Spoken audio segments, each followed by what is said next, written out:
Bonjour tout le monde, bienvenue sur ma chaîne. Aujourd'hui, je veux vous présenter une recette de pain qui ressemble à une pizza, mais ce n'est pas une pizza.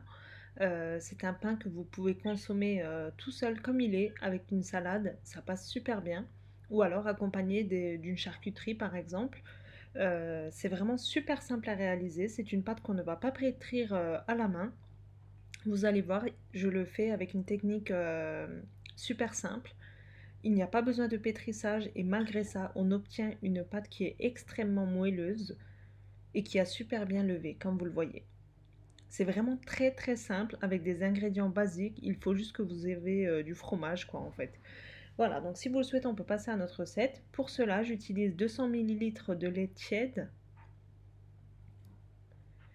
Ensuite, je vais verser 3 cuillères à soupe d'huile. Moi, j'utilise de l'huile de tournesol, mais peu importe.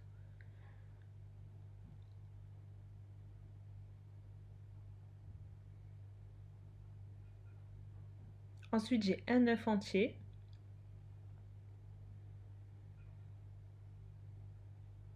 Une cuillère à soupe de sucre, une cuillère à café de sel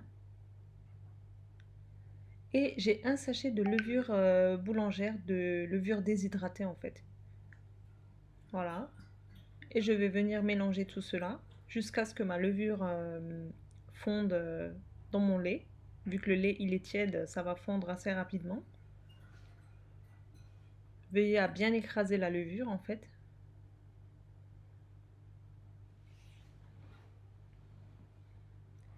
Et maintenant, je peux commencer à incorporer ma farine. Alors au niveau de la farine, moi j'ai utilisé 600 g de farine. Mais vous allez voir par la suite que j'ai rajouté une cuillère à soupe. Donc ça peut être à peu près pareil chez vous aussi. Il faut que ça soit une texture quand même qui colle au doigt. Donc faites-le à l'aide d'une cuillère comme moi en fait. À ce stade, elle me paraissait beaucoup trop liquide en fait pour pouvoir la manier après la levée. Donc j'ai rajouté une cuillère à soupe de farine et c'était bon pour moi. Donc en gros à peu près 600 g de farine. Voilà, comme ceci, c'est une pâte qui est assez élastique. Une fois qu'elle se ramasse, on arrête de mélanger. Voilà, le pétrissage, il est déjà fini. On va venir le recouvrir et on va le laisser lever environ 30 minutes. Pendant ce temps, je prépare ma farce. Alors moi, j'utilise du fromage. Là, j'ai du fromage que j'ai râpé, c'est du fromage turc. C'est comme de l'emmental, mais c'est beaucoup plus gras. Après, vous pouvez très bien utiliser de l'emmental.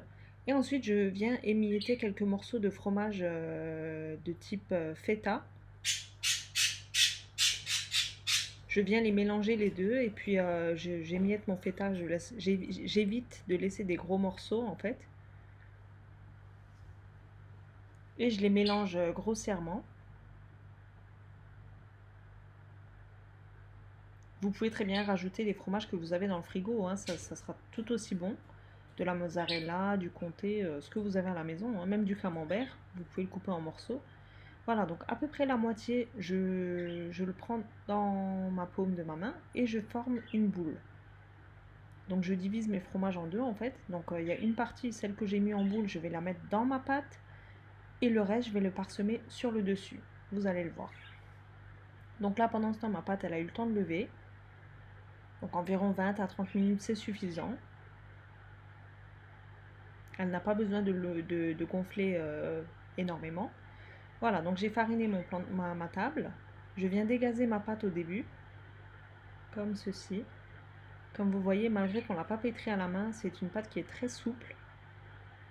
Bien veiller à fariner votre plan de travail ou votre table, car comme c'est une pâte qui colle, elle risque de beaucoup coller. Donc voilà, je viens mettre un petit peu de farine. Vous voyez, elle est un petit peu collée, mais c'est pas grave. Elle se manipule facilement. Voilà, je forme une boule. Et vous allez voir que je ne vais même pas utiliser de rouleau à pâtisserie. C'est tellement simple à faire. Donc une fois qu'on a formé notre boule, on vient fariner légèrement. Ne pas utiliser excessivement de farine non plus. Voilà, juste ce qu'il faut pour pas que ça colle. Et je viens maintenant l'étaler avec le bout de mes doigts. Ensuite, je viens mettre mon fromage sur le milieu et je viens rabattre ma pâte. Je refais une boule en fait, mais veillez à bien souder les bordures pour pas que le fromage coule pendant la cuisson. Il faut bien serrer les bouts, voilà, comme ceci. Et maintenant, je viens l'aplatir. Je refarine légèrement. Et là, je l'aplatis au doigt, comme je peux, voilà, environ 30 cm de diamètre. C'est suffisant, la taille d'une pizza en fait. Voilà, je dirais que c'est presque déjà fini. Vous voyez comme c'est simple? C'est vraiment une recette super simple. Et comme je sais que vous aimez les recettes assez pratiques, assez faciles à faire, mais qui soient aussi bons bien sûr. Donc je pense que c'est une recette que vous allez apprécier aussi. D'ailleurs, j'ai hâte de lire vos commentaires concernant cette recette.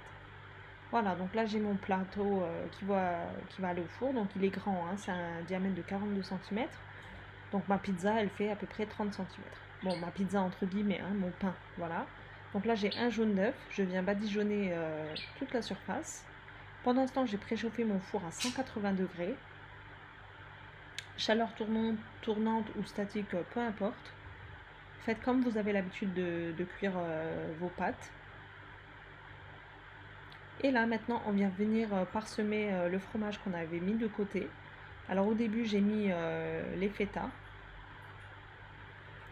Et ensuite j'ai rajouté mon fromage râpé.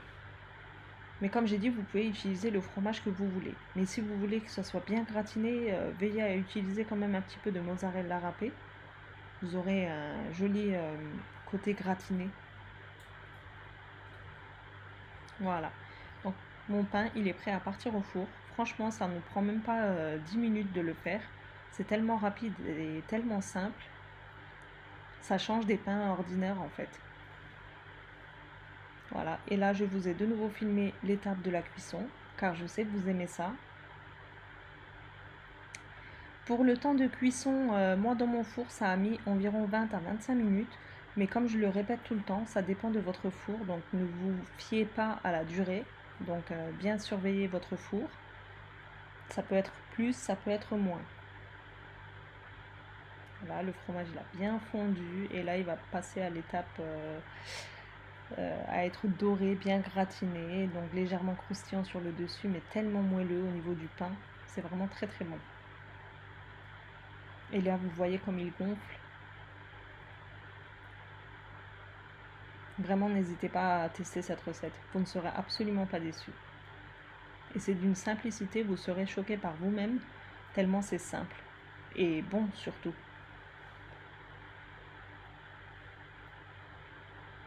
Voilà, donc moi, mon pain, il est cuit. Vous allez le voir maintenant. Il a bien doré. Regardez-moi cette merveille. Et je ne vous raconte même pas l'odeur, bien sûr. Voilà, je l'ai sorti du four. Je l'ai transvasé sur ma planche pour éviter qu'elle s'humidifie sur le plateau. Donc c'est encore chaud à ce stade. Et moi, comme j'ai voulu profiter de la lumière du jour, comme je filmais, donc j'ai coupé quand c'était encore chaud. Mais je vous conseille d'attendre quand même environ 15 à 20 minutes, le temps qu'elle refroidisse légèrement.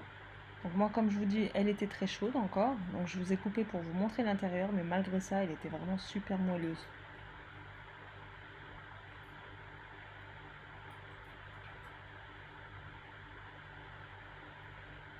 Là, je coupe comme des parts de pizza, et c'est prêt. Si vous le souhaitez, comme j'ai fait en fin de vidéo, vous pouvez très bien parsemer de ciboulette ou persil frais, comme vous voulez, pour apporter une touche de couleur. Donc il y a du fromage à l'intérieur et sur le dessus. Donc c'est vraiment très très très bon.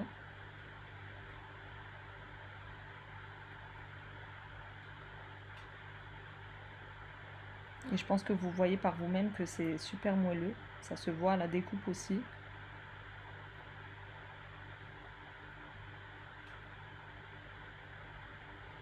Regardez-moi ce fromage à l'intérieur.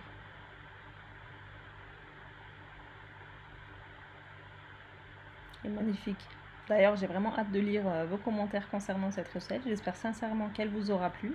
N'hésitez pas à la reproduire chez vous aussi. Donc c'est tout pour moi pour aujourd'hui. Je vous dis à très bientôt pour une prochaine recette. Bye bye!